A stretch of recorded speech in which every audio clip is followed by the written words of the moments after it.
Ақмола облыстық әдебиет және өнер музейі 1989 жылы 20 қаңтарда Қазақ ССР министрлері кеңесінің нөмір 14 қаулысымен құрылып, 1993 жылдың 22 шілдесінен бастап халыққа рухани-мәдени қызмет атқаруда.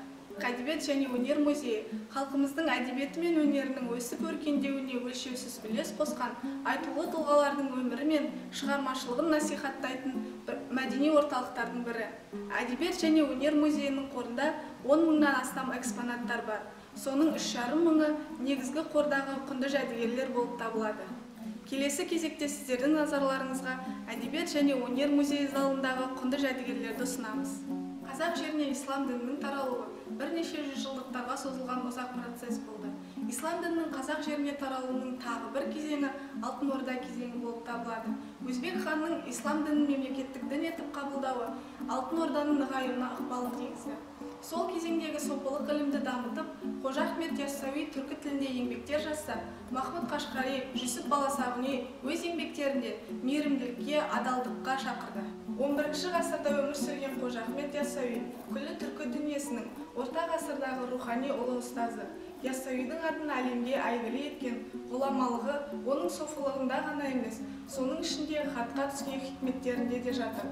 Ол орта ғасырлық түркі руханиятының, соның ішінде қазақ әдебиетінің ең озық үлгілерінің бірі болып табылады және түркі әлеміндегі дін мен философияның, этика мен моральдың қайнар көзі болып есептеледі. Осыған дейін аталмыш хикметтер қазақ, өзбек, түрік тілдерінде жарық көрді. Алдарыңыздағы бұл қолжазбаның көшірмесін жіті қарап, өзге нұсқалармен салыстыра зерттеген Лев Гумилев атындағы Еуразия ұлттық университеті жанындағы түркітану және алтайтану ғылыми зерттеу орталығының ғалымдары қолжазбаның өлең жолдары шағатай тілінде жазылған ең ескі нұсқасы екенін дәлелдеген. Кітаптың тілі шағатай тілінің қыпшақ диалектикасында жазылған. Бұл қазіргі қазақ әдеби тіліне орайлас келеді дегенді білдіреді. Бұрынғы нұсқалар негізінен оғыз диалектикасында жазылған екен. Музейдегі осы қолжазба ең ескі сирек кездесетін үлгі, 90 беттен тұрады және бұл қолжазба бұхар қағазына жазылған. 90 беттен тұратын қолжазбаны толық аударған жағдайда бұрынғы мәлім болған 3 нұсқамен салыстырудың нәтижесінде мәтіндік көркем поэтикалық үлкен айырмашылықтың, өзгешеліктің бетін ашуға да болады және бұл қолжазба қазақ әдебиеті ішінде, тіл тарихы ішінде, ежелгі діни философия ішінде теңсіз құнды, маңызды рухани мұра болып табылады. Арқаның ардагері атанған Ақан Сері Қорамсаұлы қазақтың ән өнері аспанында зор даусымен асқақтата жыр нөсерін ақтарып өткен ерекше дарын иесі. Халқымыздың бойындағы тамаша талантының айқын көрінісі есепті, 8 қырлы бір сырлы ардагер азамат. Ақан кең байтақ жерін, қасиетті ел жұртын шын жүрегімен сүйіп, жастық шақтың жалынына күйіп, тынымсыз өмір кешкен, өміршіл де ілгерішіл поэзия шебері.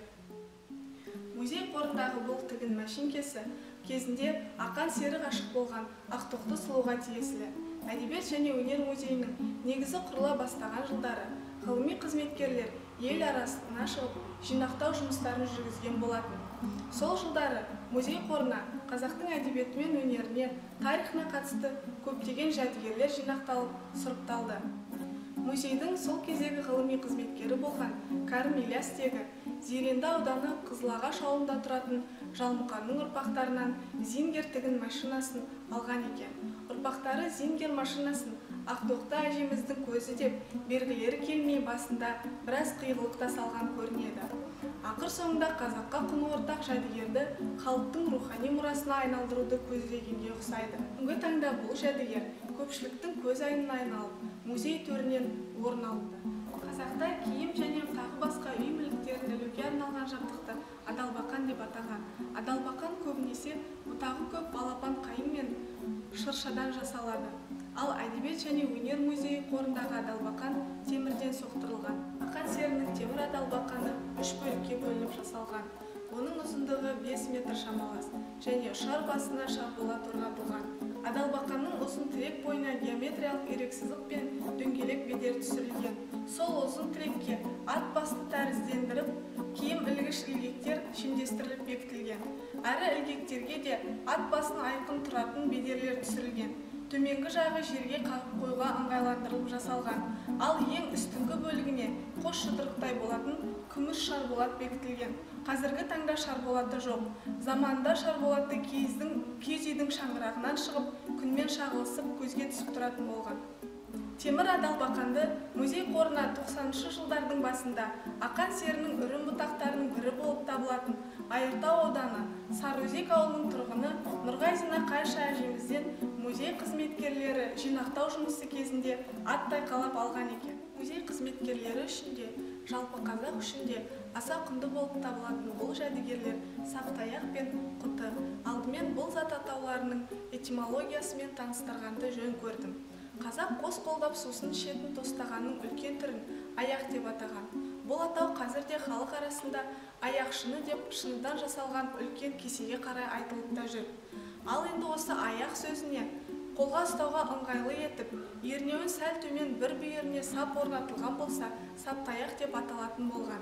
Келесі кезекте музейіміздегі саптаяққа қысқаша сипаттама бере кетсек, ағаштан ойылып жасалған, ас құйылатын сыйымдылығы 5 литр шамасында шұңғыл сопақша ыдыс. Оның түбі орнықты, жиегі тік, жұқа болып келген.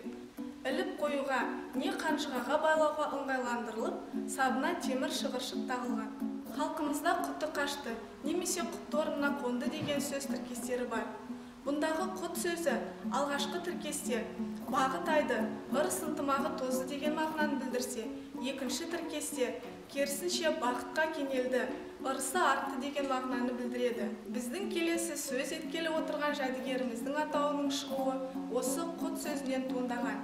Яғни ішер ас пен сусын адамның құты, бақытының бастауы, қажыр қайраты деген мағынаны білдіреді. Құты халқымыздың тұрмысында жиі пайдаланылатын ыдыс түрлерінің бірі. Оны алыс жолға жүрген жолаушы, күн ұзаққа мал соңында жүрген малшы, жорыққа аттанған батыр қанжығасына бөктіріп, сусын құйып алып жүретін болған. Жасалуына тоқталар болса, темір бұйымдар секілді, ол жезден, мыстан және олардың қоспасынан шендестіріле отырып жасалады. Дөңгелек пішіндес келіп, жоғары жағына шүмек іспетті мойын шығарылады. Мойынының ернеуі дөңгелетіліп жапырылған.